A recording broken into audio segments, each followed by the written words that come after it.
Hello and welcome. In this video, my team and I are going to present to you methods of preventing corrosion in aquatic environments. First thing first, I have to introduce to you our group. I'm Sultan, the team manager, and our group consists of four more members. We have Cooper as the team facilitator, Chris as the product manager, Karthik and Wowo as the research facilitators. Roles were distributed as the following. I was responsible to make sure all members were contributing and communicating. Cooper did a great job in organizing group meeting times and locations. Chris made sure we were sticking to the presentation rubric and deadline, while Karthik and Wowo both ensured each member made a good research and verified our references. As you can recall, we went through the boat trip observing various issues regarding corrosion in the sea, mainly in the Selma ship and the Causeway Bridge.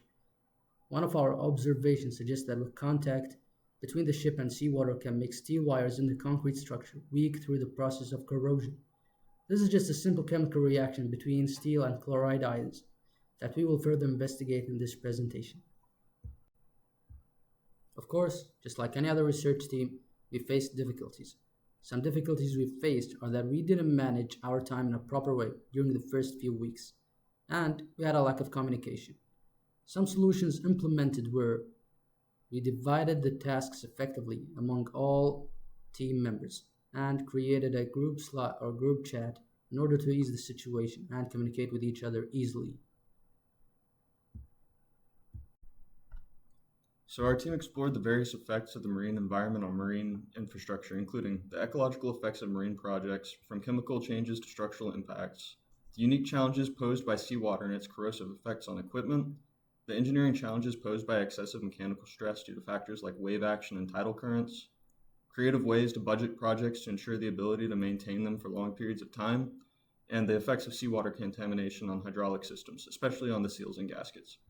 We chose corrosion as our area of focus due to its strong effect on the other issues and the large potential for improvement over current practices. Here we have a general overview of the locations of the sites we visited for our research around Galveston Bay. From left to right, we have the Causeway Bridge, a dry dock, Pelican Island Cut, the USS Texas, and the USS Selma. For more detailed descriptions of the sites that we visited, first we have the USS Texas, currently being refurbished in the Port of Galveston.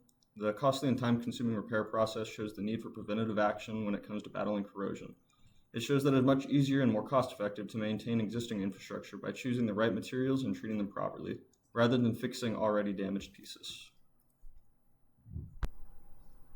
In Figure 2, the ISS Selma, a Concord vessel made in 1990, now sits in Galveston Bay, decaying and corroded.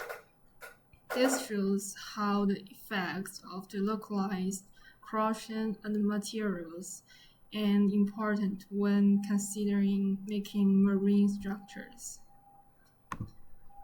In Figure 3, this slide features Pelican Island cards, an important navigation channel located in Galveston Bay.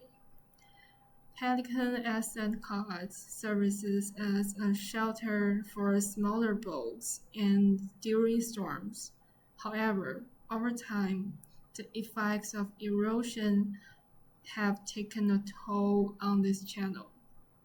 This example demonstrates that addressing the impact of natural processes like erosion and corrosion doesn't always require complex engineering, but they can always last as long because of the material.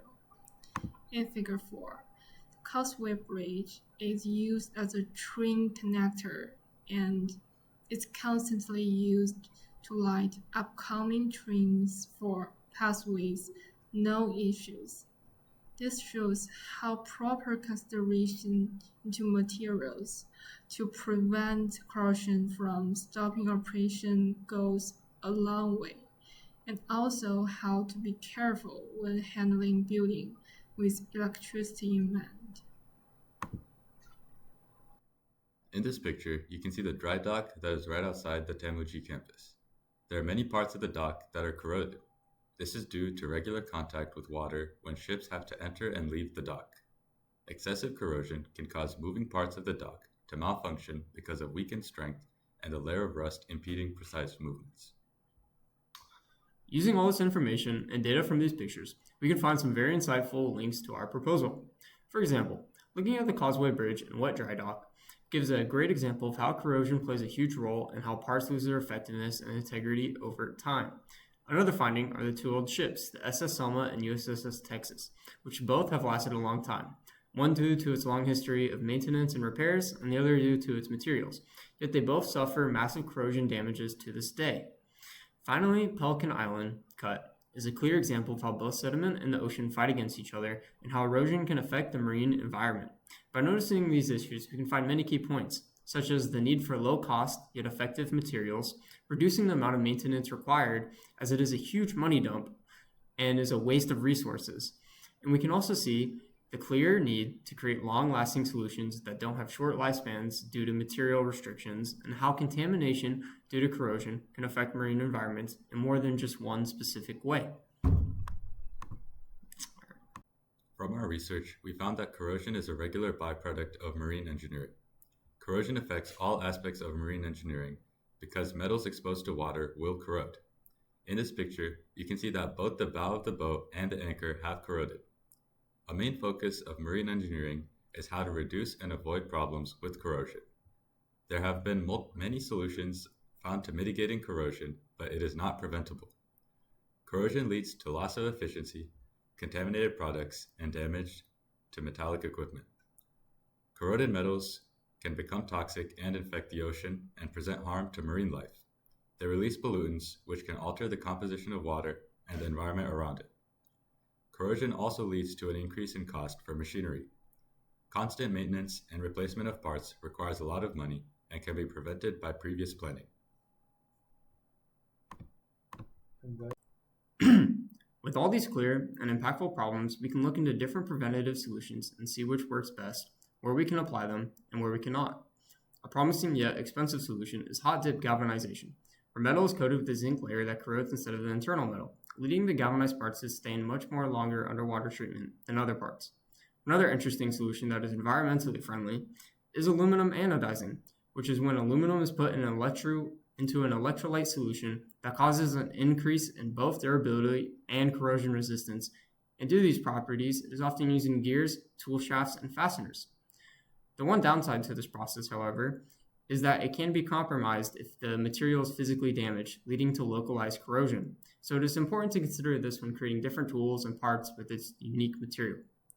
Continuing forward, a broader preventative solution is corrosion inhibitors that work as sacrifices for the metal that we actually want to preserve, as the inhibitors rust and corrode before the other does. This solution does not work so well on the smaller scale, however, but for large areas of metals, it works quite well and a perfect solution to corrosion, at least for as long as that material can last. Finally, by utilizing correct budgeting through a future-oriented process, we can minimize the cost that corrosion causes by thinking ahead of what problems we could see down the line. Using this all aforementioned information, we come to our conclusion in the form of a proposed solution for all the various aforementioned issues we touched on in the presentation. Addressing corrosion effectively requires a multifaceted approach that combines innovative solutions with strategic planning. Methods such as hot dip galvanization, with its impressive longevity underwater, and aluminum anodization, offering enhanced durability and resistance, provide targeted strategies for specific applications despite their respective limitations. Corrosion inhibitors present an effective large-scale solution, protecting critical metal components through sacrificial corrosion.